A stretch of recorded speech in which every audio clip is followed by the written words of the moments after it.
Hi, Charlie. Great to meet you. Thank you for letting me speak in your platform. First of all, I really disagree with you in a lot of things. Be respectful, guys. It's fine. I Part of what makes America a great country. It does. It does. America's a great country, but I don't like your T-shirt. And I'm gonna get started by saying I'm an immigrant, and well, I don't understand why you would want to deport all some of my friends and family who have been working hard in this country, and that they're being persecuted right now. So I don't get the whole process of it, and it feels like I'm being discriminated against, even though I'm here through legal means. But just can you please give me an answer for that? And before that, if let's say if I would come up here and say I'm an illegal immigrant and I'm here trying to debate you, would you call ICE? I mean, Tom Homan would probably see the video, and you'd probably go back to your true country. Okay. Yeah. I mean, Yeah. that's how it works, right? But let me just ask you a question. What is the fair way a country, in your ideal, you're king. What's your name? Sorry.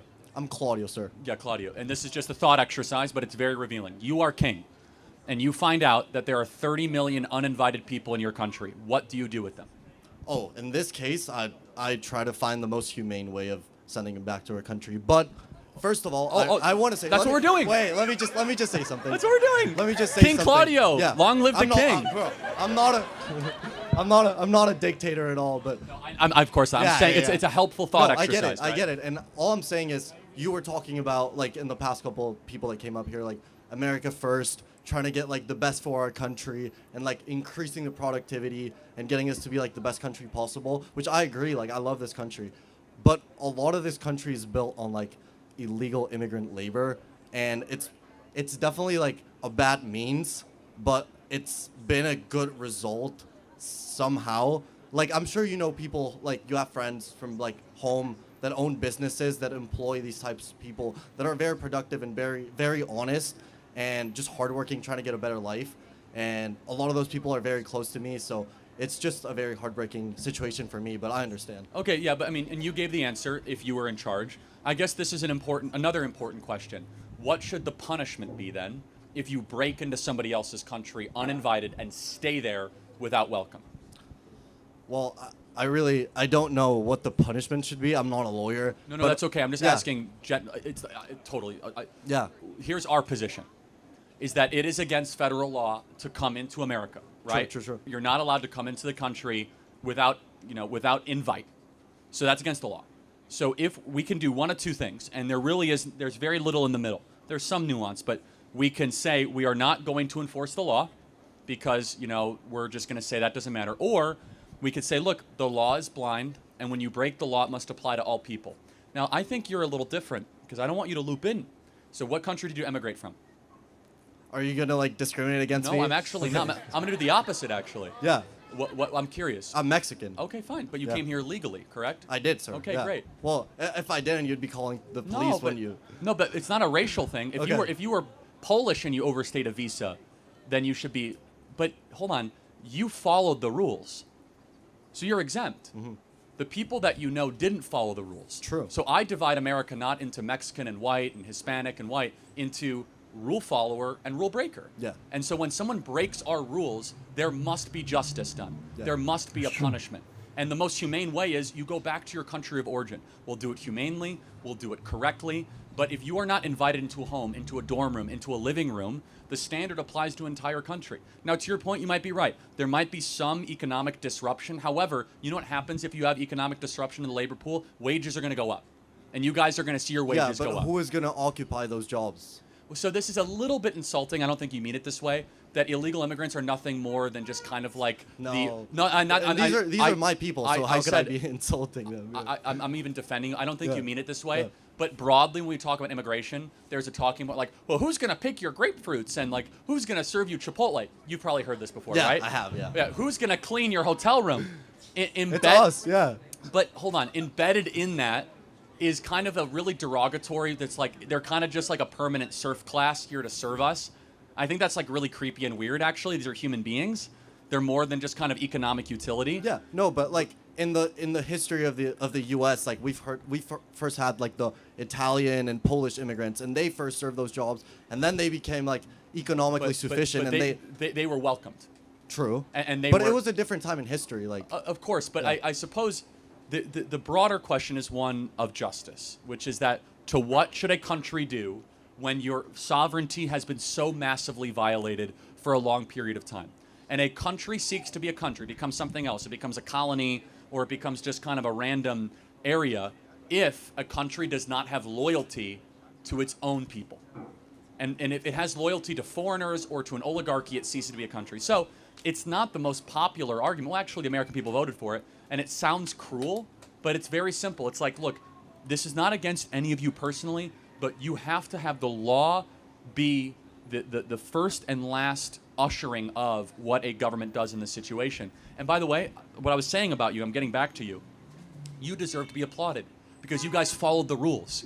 And it's not fair to people like you who followed the rules to all of a sudden have line cutters. Here's the equivalent. You guys waited in line like two and a half hours to go get a meal at a restaurant, and someone shows up and just cuts in line. What was the first thing you would say? That's not fair. Hey, and you would be right. And the same with immigration, please. Yeah, wait, let me just like add a layer to this and then I'm probably done. But like, let's say that the people that's cutting like in front of the line, like that's like some of my boys like that I know that they're being like persecuted like back home, them and their families, like they're like in like drug related like wars and violence, and the only way out, like the only way they're not gonna die or like suffer a very bad fate is if they escape and they break the American law. But that's the only way they're gonna survive. So like, hold on.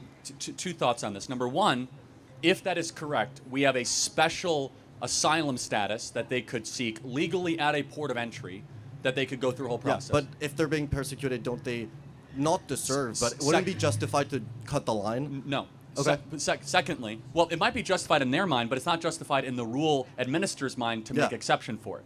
But let me make a more important point though. If we all of a sudden say that if you have a lot of gang violence and issues, I mean, like we have a lot of gang violence and issues. Like, what are we talking about here? True. Like we're a more dangerous country than half of the Central American countries. We're far more dangerous than El Salvador. And we could make an example. If that is the criteria, like all of South America should be allowed into America.